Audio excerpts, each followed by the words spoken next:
Olá, pessoal, tudo bem? Eu resolvi, conforme eu tinha combinado com vocês, de fazer seria uma mini revisão das 5 primeiras semanas de aula, para, digamos assim, um preparativo para vocês fazerem a P1. Não é uma aula completa, na íntegra, tá? Com todas as deduções, os detalhes, mas simplesmente eu diria assim, uma revisão focado, focada em aspectos mais práticos, digamos assim, tá? Eu tenho um conjunto, uma expressão, uma lei, etc. Eu vou utilizar para resolver os problemas. E eventualmente, eu entro em detalhes no processo de resolução do problema, mas não a apresentação da aula como algo mais completo. E o tema da aula 1, né, seguindo as 5 primeiras semanas, é hidroestática. Tem toda uma parte de introdução, né, cuidadosa que eu faço nas minhas notas de aula, da pressão, mas aqui eu vou focar em dois temas. Primeiro é a lei de Stevin e outro é a lei de Pascal, ou também conhecido como princípio de Pascal. O primeiro tema é a lei de Stevin.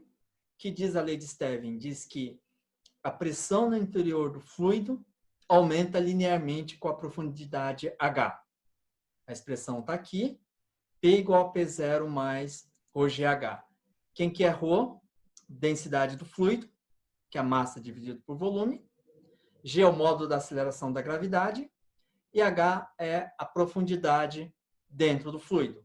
Então, vamos supor, tem aqui, esse fluido pode ser líquido ou gás, um fluido. Eu tenho um certo ponto aqui, eu vou chamar esse ponto de... esse ponto não, esse ponto aqui, vai ter uma certa pressão P0.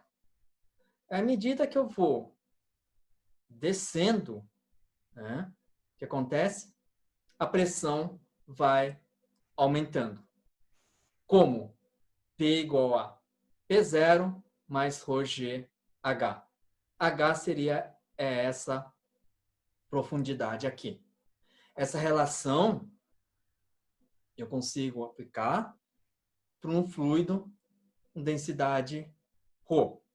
Em muitas situações, no problema, existe uma mistura de fluidos. Então, eu só consigo aplicar essa relação para um único fluido. Se tiver uma mistura, um fluido composto aqui, por exemplo, eu teria que tomar cuidado porque a densidade, evidentemente, está mudando. Tá? Para ilustrar um pouquinho melhor essa relação aqui, eu vou resolver esse problema aqui, que eu tenho um mercúrio que é colocado num tubo de formato em U. Tá aqui a primeira situação só com mercúrio. E depois eu vou adicionar uma certa quantidade de água, que está aqui. Quando eu adiciono uma certa quantidade de água, essa coluna de água vai empurrar uma certa quantidade de mercúrio, vai empurrar até que o mercúrio atinja uma altura H em relação ao nível de equilíbrio, situação inicial. Então, além da massa da água, o problema me dá as áreas das seções transversais do ramo esquerdo e direito do tubo e, além disso, a densidade do mercúrio. Então, eu vou resolver em detalhes. Primeiro, item A, encontrar essa altura H. Aqui não é nem problema de hidroestática, mas problema de raciocínio, só achar o volume, dada a massa. E na parte B, eu vou utilizar esse valor encontrado no item A para encontrar essa altura H. Então, eu vou resolver esse problema no quadro. Bom, então vamos resolver esse problema. Eu já tenho aqui a figura. Tá? O que acontece? Eu tenho inicialmente no meu tubo, em formato de U, mercúrio, uma certa quantidade de mercúrio, e eu vou acrescentar água no ramo do lado direito. Então, o que acontece? Quando eu coloco água aqui desse lado aqui, tá? A água vem e forma uma certa coluna de água, e o que tem aqui vai empurrar uma parte do mercúrio e essa parte do mercúrio vai subir. Deixa eu fazer um pouquinho maior aqui, para ficar mais visível. Deixa eu abaixar um pouquinho mais a água aqui. E então é isso que eu tenho. É a situação final. Então eu vou ter aqui coluna de água e o mercúrio vai subir uma certa altura H.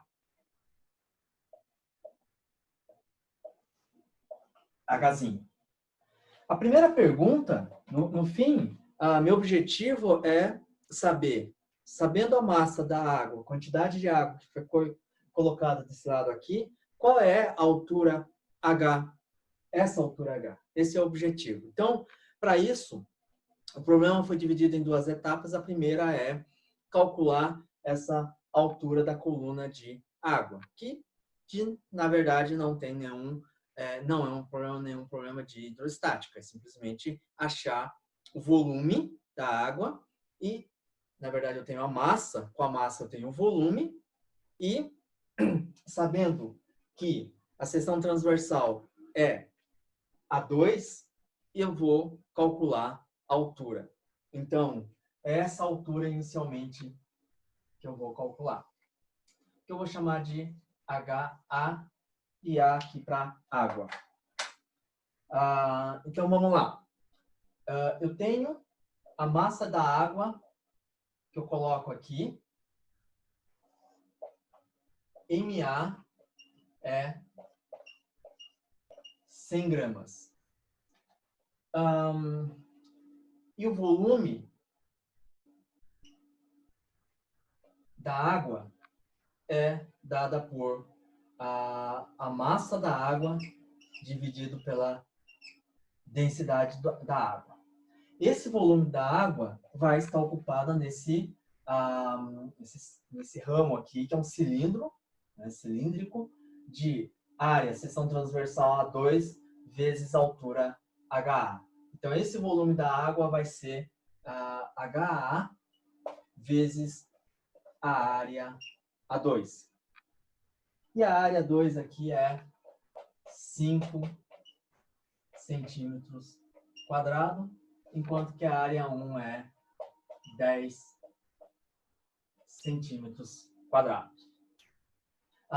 Aqui, o problema não fala, mas a densidade da água densidade é massa dividido por volume, a densidade da água é 1 grama por centímetros cúbicos. Então, essa é uma informação de antemão que eu tenho que saber. Bom, feito isso, então, eu tenho que a massa da água vai ser 100 gramas. Então, eu tenho a densidade da água, então eu consigo achar a altura, que é essa coluna da água. Então, HA vai ser a massa da água, vou isolar, sobre o da água, dividido por 1 sobre a área 2. Massa da água, 100 gramas, dividido por Rho, 1 grama por centímetro cúbico, e a área 2 é 5 centímetros quadrados. Tá? Esse denominador do denominador vai subir, vai virar centímetro ao cúbico. Vai cancelar com centímetro quadrado, então o resultado aqui vai ser centímetro, porque grama vai embora com grama. Tá? Então, é 100 dividido por 5. Isso aqui, portanto, HA vai ser 20 centímetros. Então, essa é a resposta para o item A. Bom, agora, sabendo disso, agora a gente vai fazer a parte que é hidrostática. Então, eu vou apagar aqui e vou utilizar a lei de Stevin. Só para relembrá-los,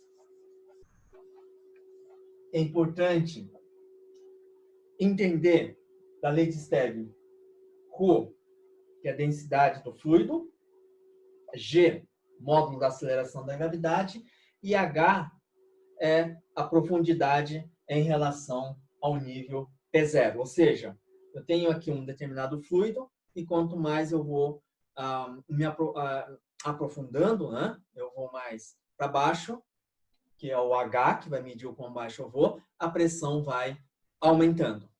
Tá? Então, aqui, para resolver, para achar esse H aqui, a primeira observação que eu faço, então, esse Hzão aqui eu vou tirar, e eu sei que o HA é, deixa eu colocar aqui, 20 centímetros. Esse é o valor que eu vou utilizar. Então, a primeira coisa que eu faço para aplicar a lei de Stevin, eu lembrar, eu tenho uma coluna de água aqui, tudo isso aqui é água. Aqui tem uma certa tração nível.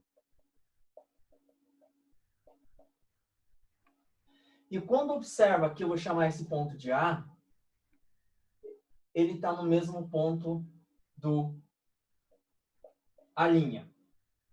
E todo esse fluido de A até a linha, se eu olho por baixo, é mercúrio. Tá? Então, como é um fluido só e está na mesma altura, no mesmo nível, então a pressão em A' é igual à pressão no A. Então, a primeira informação que eu tenho aqui, então, pressão na linha é igual a pressão no A. Mas quando eu vejo aqui que eu tenho um certo H e uma certa quantidade que eu não sei aqui. Por outro lado, eu tenho essa altura aqui que eu vou chamar de H' da água. Tá? Bom, uma observação que também não é hidrostática, é só questão de raciocínio, é o seguinte. Essa água H', altura, agora está sendo ocupada pela água. Inicialmente, essa parte aqui, essa altura, era ocupada por mercúrio. Tá? E como a água veio aqui, a água empurrou o mercúrio, e mercúrio subiu uma altura H aqui, então, esse volume que está aqui, agora ocupado pela água, corresponde ao volume que subiu de uma altura H. Então, existe essa relação. Bom, qual que é essa relação aqui que eu vejo?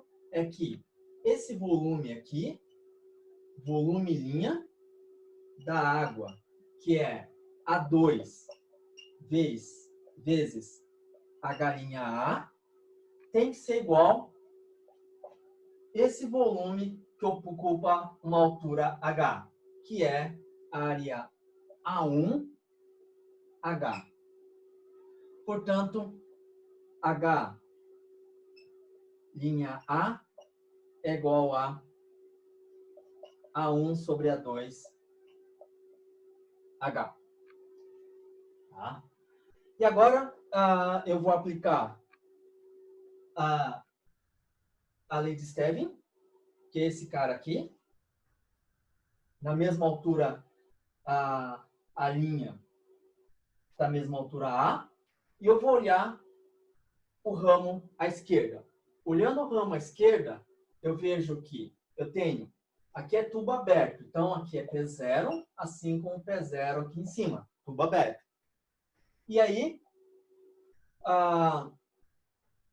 olhando P', que é desse lado aqui, essa pressão nesse ponto aqui que é o P' é igual P0 aqui em cima, tubo aberto, mais ρ do mercúrio, G, H. Quem é essa altura H? É daqui de cima até o ponto A'. É H mais H' da água. Isso aqui é igual. Desse lado aqui, quando eu olho a pressão PA desse lado aqui, eu vejo que a pressão PA pode ser escrita como sendo P0, aqui em cima, e eu tenho um fluido que é a água, então é mais ρ, densidade da água, G, e a altura aqui é HA, que eu tinha calculado e deixei aqui 20 centímetros. Tá? E aí eu vou substituir o H'A por A1 sobre A2H. Eu tenho A1 sobre A2H mais H. Eu vou colocar H em evidência. Mas antes disso, P0 posso eliminar. Então vai ficar... então vou eliminar o P0. A expressão fica isso aqui. Agora eu posso eliminar, cortar G. Tá? E aí vai ficar ρ do mercúrio, substituindo então a H', dá para colocar H em evidência, aí colocando H em evidência fica 1 mais. De H' vai ficar A1 sobre A2. Isso aqui é igual ρ da água HA. Tá? Não vou precisar mais aqui. Então, daqui eu vejo que H vai ser ρ da água sobre ρ do mercúrio, HA, e desse aqui vai passar dividindo 1 mais H1 sobre H2. Tá? O problema fala que densidade de mercúrio é 13,6 grama por centímetro ao cubo, e antes a densidade da água eu falei que é 1 grama por centímetro cúbico. Portanto, H fica 1 sobre 13,6 grama por centímetro cúbico, cancela grama por centímetro cúbico. A altura HA é 20 centímetros, dividido por 1 mais A1, é 10 centímetros quadrados. Centímetro quadrado vai embora com A2, que é 5 centímetros quadrados. Então, é 10 dividido por 5 é 2. Desse termo aqui vai sair 1 mais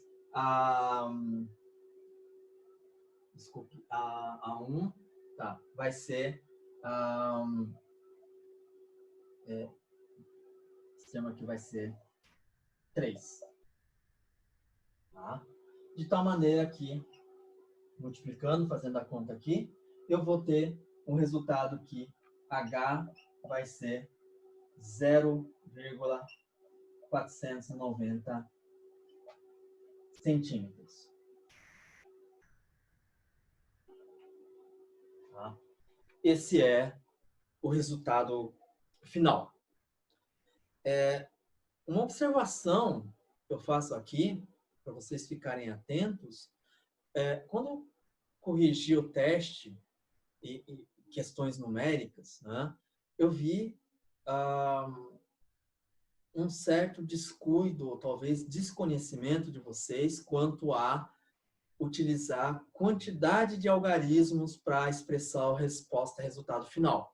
Evidentemente, isso é uma preocupação maior no laboratório, de falar de algarismos significativos, baseado nas incertezas das medidas. Então, a quantidade de algarismos significativos vai depender do valor da incerteza. Nos casos teóricos, o que acontece? Livros como o Survey, Halliday, geralmente eles expressam os dados com 3 algarismos significativos, que é o caso aqui. 10 centímetros quadrados, 5 centímetros quadrados, 3 algarismos significativos. Passagens intermediárias a gente carrega mais, mas o resultado final a gente apresenta também com 3 algarismos significativos. Tá? Menos acaba fazendo um arredondamento ruim e mais não tem absolutamente sentido algum. Tá? Então, esse é um cuidado que vocês precisam ter, mesmo resolvendo uma questão teórica. Vamos agora falar do princípio de Pascal. Então, o que diz o princípio de Pascal? Diz que se eu tenho uma variação de pressão, aqui fala na superfície do fluido, essa variação vai ser transmitida a cada ponto do fluido. Tá? Então, se a gente pensar em lei de Stevin, que P igual a P0 mais ρgh, então, aqui, se considera a superfície com pressão P0, e se eu adiciono uma pressão ΔP, então, esse ΔP vai se propagar ao longo do fluido, de tal maneira que lá embaixo, uma profundidade H, a pressão que era P, que é P0 mais ρgh, agora passa a ser P mais ΔP. Então, esse ΔP é igual o ΔP na superfície. Em termos de palavras, a lei, o princípio de Pascal, diz que uma mudança na pressão aplicada a um fluido em um recipiente é transmitida, sem ser diminuída a cada ponto do fluido e as paredes do recipiente. Como um exemplo, seria um exemplo clássico, eu vou aplicar aqui o problema 2, é um problema que eu resolvi, está na aula 1, original, que é um elevador de carro. Faço aqui 3 perguntas. Primeiro, dado o peso do carro e as dimensões aqui do elevador, qual é a força F1 que eu devo fazer para conseguir levantar o carro? Segundo, essa força F1 que aplico aqui, qual é a pressão que essa força irá produzir? E o item C é, eu tenho um pistão aqui, vai se deslocar de uma certa quantidade de ΔX1. O fluido é incompressível, então, do outro lado, o fluido vai subir uma quantidade de ΔX2. E eu quero saber, ou, no caso aqui, para demonstrar que a energia que é adicionada através dessa força F1 é igual a essa energia que será capaz de levantar o carro do outro lado. Ou seja, há uma transferência de energia. Então, vamos resolver este problema detalhadamente no quadro. Vamos lá, então, para a resolução desse problema. Então, a primeira coisa que eu tenho que lembrar do princípio de Pascal é o seguinte: eu quero calcular essa força F1, que é realizado aqui. Então, essa força F1, aplicada nesse ponto aqui, por ter uma área A1, que é cilíndrica, então é π R1 ao quadrado, eu vou ter uma determinada pressão P, que é o módulo da força F1, dividido pela área A1. E essa pressão, ela vai se transmitir ao longo do fluido. Então, para todas as paredes, para todas as partes do fluido, toda essa parte, o fluido tem uma determinada pressão, vai ser adicionada essa pressão esta P por causa dessa força F1. E vem até que essa pressão extra P vai estar relacionado com essa força F2, o módulo da força F2, sobre essa área aqui, é a área A2. Também é cilíndrica e, claro, essa força F2, uma situação de equilíbrio, vai equilibrar a força, o peso do carro, que eu chamei aqui de FG, 13,3 kN. Então, essa é a força mínima F1 que eu tenho que fazer aqui, de tal maneira que, através da pressão que é transmitida, princípio de Pascal, e essa pressão extra vai estar relacionada, vai gerar essa força F2, ou essa pressão P vai estar relacionada com essa força F2, que é, nesse caso aqui, igual ao peso do carro. Então, vamos lá.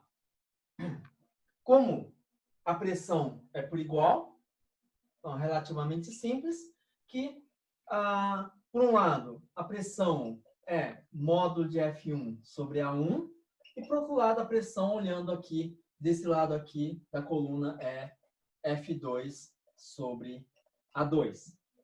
Então, bom, não vou colocar, eu vou colocar aqui módulo, vou tirar, F1 vai ser A1 sobre A2, F2.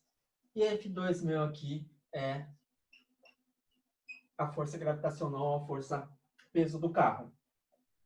A1 é πr1 quadrado e A2, que vem aqui, é πr2 ao quadrado. Quando eu faço a razão, π vai embora com π, e aqui eu tenho R1 ao quadrado sobre R2 ao quadrado. Eu vou colocar R1 sobre R2, tudo isso ao quadrado, vezes a força F2, que vai equilibrar com a força peso ou a força gravitacional sobre o carro. Bom, substituindo aqui, então, R1 é 5, R2 é 15, tudo isso ao quadrado, vezes 13,3 kN. Tá? Não vou precisar mais aqui. E vejo que 5 dividido por 15 é um terço. Ao quadrado, isso aqui vai ser um nono. Portanto, a força F1, módulo, vai ser igual a 1,48 kN. O fato da razão entre os raios ser de 1 para 3, porque entra aqui ao quadrado, isso dá um nono. Então, a diferença é praticamente um fator, uma ordem de magnitude, que é, eu preciso uma ordem de magnitude, mais ou menos, menos força para conseguir levantar alguma coisa. Por exemplo, se eu consigo levantar alguma coisa de 50 quilogramas, que é coisa razoável, com isso eu conseguiria, esse mecanismo, digamos assim, eu conseguiria fazer uma força de 50 quilogramas, equivalente, quilograma vezes G, claro, é força, né? Estou falando de massa, mas eu seria capaz de levantar alguma coisa, um objeto que teria a massa de quase 500 quilogramas. É isso que acontece com o elevador hidráulico do carro. O item B dessa questão é relativamente direta, mas mesmo para fixar as ideias, os conceitos. A pressão, nesse caso, extra, que essa força F1 vai colocar aqui no fluido. Deixa eu apagar aqui. A pressão, eu apaguei a expressão, poderia ter mantido, né? É F1 módulo, né, da força sobre A1. Se eu olho por aqui. Se eu olho para cá, a pressão P é módulo de F2 sobre A2. Tá? Tem que dar igual. Então, escolhe qualquer um, né? F1, né, de um lado ou por F2 e obtém-se a expressão. Então, a pressão vai ser, por exemplo, se eu pego aqui olhando a força F1, vai ser 1,48 kN, eu tinha calculado, dividido pela agora CF1 tem que ser a área 1, que é π R1 ao quadrado. A R1 é 5 centímetros. Mas centímetro aqui, para achar a pressão em newtons por metro quadrado, que é Pascal no sistema internacional, eu vou transformar um centímetro em metro. Cada centímetro tem 10 a menos 2 metros. Então, 10 a menos 2. Tudo isso ao quadrado, porque a área é πr ao quadrado. Fazendo essa conta aqui, vocês obtêm que a pressão vai ser 1,88 vezes 10 a quinta Pascal. Só para vocês terem uma ideia, claro, fizeram a segunda parte do curso já, né, na parte da termodinâmica, e vocês utilizaram direto que a pressão atmosférica é aproximadamente 1 vezes 10 a quinta Pascal. Então, esse aqui não chega a ser 2 vezes a pressão atmosférica, aproximadamente. Bom, e finalmente tem o item C, que pede para mostrar que a energia gasta desse lado aqui para empurrar equivale à energia gasta aqui em cima. Ou seja, o fato de eu conseguir levantar um objeto que é muito mais pesado do que normalmente eu conseguiria levantar por esse artifício, não quer dizer que eu estou violando a conservação da energia. Não estou, e eu vou mostrar que, de fato, não estou violando a conservação da energia. Bom, quando a gente fala de energia, que é adicionada através dessa força, a gente tem um conceito de trabalho, que o conceito físico de trabalho é energia em trânsito, energia transferida por uma força ou um conjunto de forças. Se eu olho o lado esquerdo, então eu tenho uma força F1, vai baixar uma certa quantidade aqui, delta x1, e do outro lado vai se elevar uma quantidade aqui, uma altura delta x2.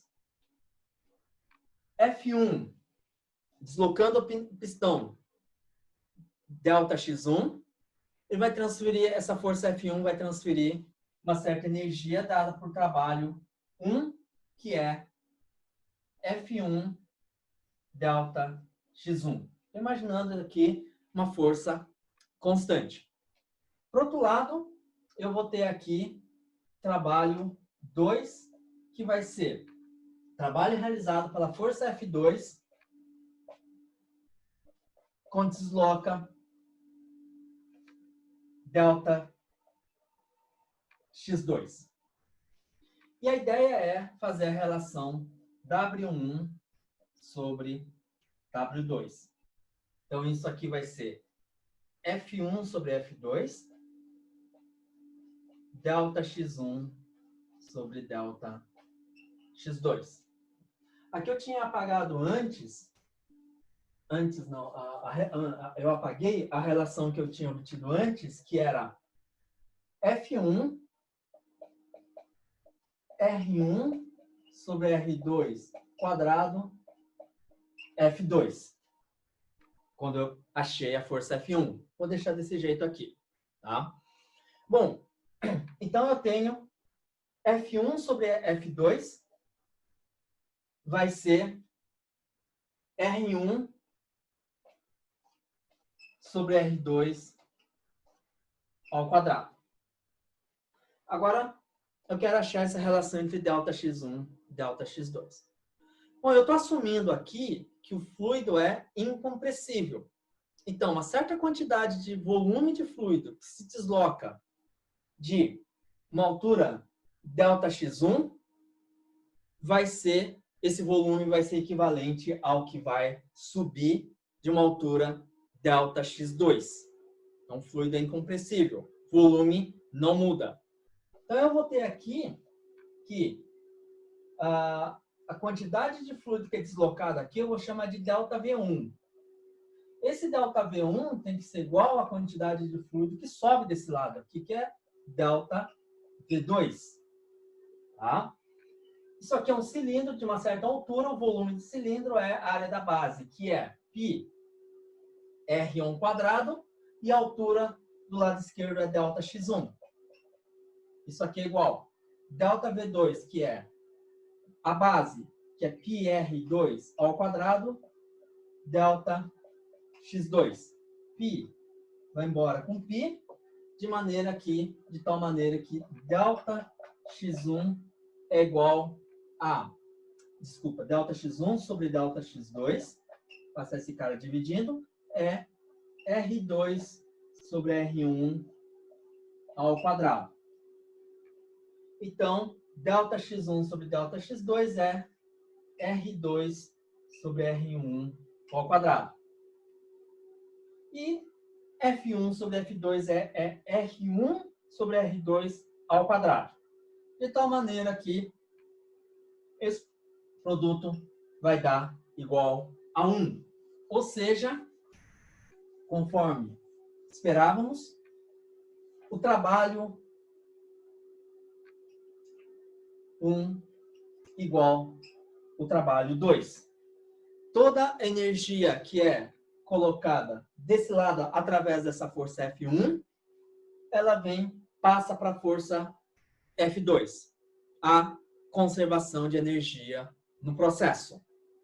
Isso lembra, de certa maneira, do ponto de vista da física, lá em fenômenos mecânicos, na parte de polia, quando nós temos, ao invés de considerar uma polia só, a gente faz um arranjo com 2, 3, 4 polias, etc. À medida que a gente vai fazendo a composição de polias, o que acontece? Nós conseguimos levantar objetos muito mais pesados, né? E também não existe milagre ali. O que acontece? Naquele caso é que, se eu coloco 2 polias, o comprimento, a quantidade de corda que eu tenho que puxar, o comprimento da corda que eu tenho que puxar, é maior do que se eu tivesse uma polia. Se eu tivesse 3, é maior que 2, etc. No final do dia, força vezes deslocamento, que é a energia transferida, tem que ser constante. Ou seja, a energia do sistema é conservada. E uma outra questão também, que muitas vezes a gente não nos atentamos, é o seguinte: nesse processo aqui, eu considerei essa força F1 e F2 constante e tratei dessa pressão P. Só que, quando o fluido desse lado desloca para baixo e outro para cima, vai ter um certo desnível. Tá? Então, em tese, existe esse desnível, então eu teria que corrigir a pressão do fluido usando lei de Stirling. Só que, quando eu faço P igual a P0 mais ρgh, a quantidade, a altura que vai ser modificada é multiplicado aqui pelo 9,8 metros por segundo ao quadrado, que é o módulo da aceleração de gravidade, e a densidade do fluido. Essa quantidade aqui, esse pequeno deslocamento, descida aqui e subida ali, isso é praticamente,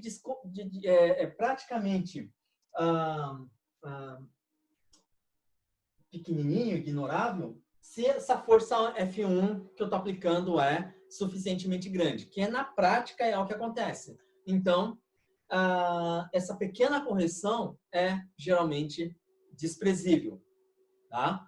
Mas sim, se o fluido sobe ou desce, a princípio tem essa correção para se fazer. Tá? Bom, então com isso eu espero que a revisão tenha sido bastante útil.